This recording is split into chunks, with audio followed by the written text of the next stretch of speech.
ఆ రక్షకుడు స్వయంగా మానవ బాధలను భరించి వాళ్లను రక్షిస్తాడని వాగ్దానం చేస్తాడు.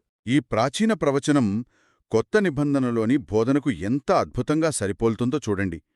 వాక్యము శరీరధారి అయి కృపాసత్య సంపూర్ణుడుగా మన మధ్య నివసించెను అని మనం చదువుతాం కదా. చాలా ఖచ్చితంగా సరిపోయింది. ఇక్కడే విషయం నిజంగా చాలా ఆసక్తికరంగా మారుతుంది. దేవుడు ఆదాము అనుభవించిన భౌతిక బాధలను భవిష్యత్తును చూపే దర్శనాలుగా ఎలా మలిచాడో చూస్తే ఆశ్చర్యం వేస్తుంది. అవును, ముఖ్యంగా ఆ ప్రక్కన పొడవటం అనే సీన్. ఒకరోజు ఆదాము బలిపీఠం మీద అర్పణ ఇస్తుండగా సాతాను ఒక పదునైన రాతితో ఆదాము కుడిప్రక్కన బలంగా పొడుస్తాడు. ఆ దెబ్బకు రక్తం, నీరు బయటికొస్తాయి. అప్పుడు దేవుడు ఆదాముతో ఒక మాట అంటాడు. నువ్వు నీ రక్తాన్ని ఎలా చిందించావో అలాగే నేను కూడా నా రక్తాన్ని చిందిస్తాను అని చెప్తాడు కదా. అవును, నువ్వు బలిపీఠాన్ని ఎలా కట్టావో అలాగే నేను కూడా భూమిపై ఒక బలిపీఠాన్ని అంటే శిలువను చేస్తాను అంటాడు. దీని మనం విశాల దృక్పథంతో చూస్తే గొల్గొతా కొండపై ఒక సైనికుడు ఏసుక్రీస్తు ప్రక్కన పొడిచినప్పుడు రక్తం, నీరు రావణం అనే సంఘటనను ఈ కథ ముందే సూచించింది. ఖచ్చితంగా.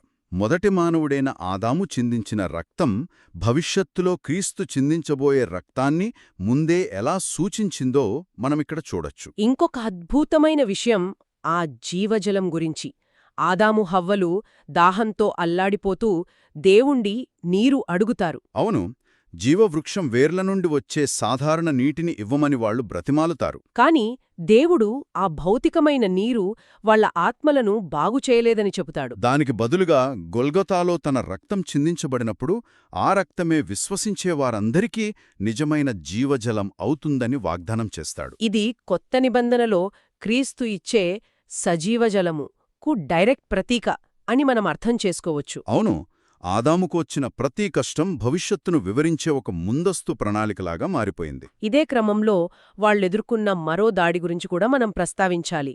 ఆ రక్షణ కవచం మరియు 3 రోజుల సంఘటన. సాతాను వాళ్లను నాశనం చేయడానికి ఒక పెద్ద బండరాయిని వాళ్ల మీదికి దొర్లిస్తాడు. అప్పుడు దేవుడు వెంటనే ఆ బండరాయిని ఒక రక్షణ కవచం లేదా గుడారంలాగా మార్చేస్తాడు. ఆదాము హవ్వలు ఆ రాయి కింద 3 పగళ్లు 3 రాత్రులు ఉండిపోతారు. ఇది వింటుంటే ఎవరికైనా వెంటనే క్రీస్తు సమాధి గుర్తుకొస్తోంది. ఖచ్చితంగా. దేవుడు ఆదాముతో ఇది ఒక సూచన అని వివరిస్తాడు. భవిష్యత్తులో రక్షకుడు కూడా ఒక రాతి సమాధిలో ఉంచబడతాడని చెబుతాడు. తిరిగి లేవడానికి ముందు 3 పగళ్లు 3 రాత్రులు ఆ రాతిలోనే ఉంటాడని దేవుడు వివరిస్తాడనమాట. ఆ ప్రాచీన గ్రంథాలు మానవ చరిత్ర ప్రారంభంలోనే ఈ 3 రోజులు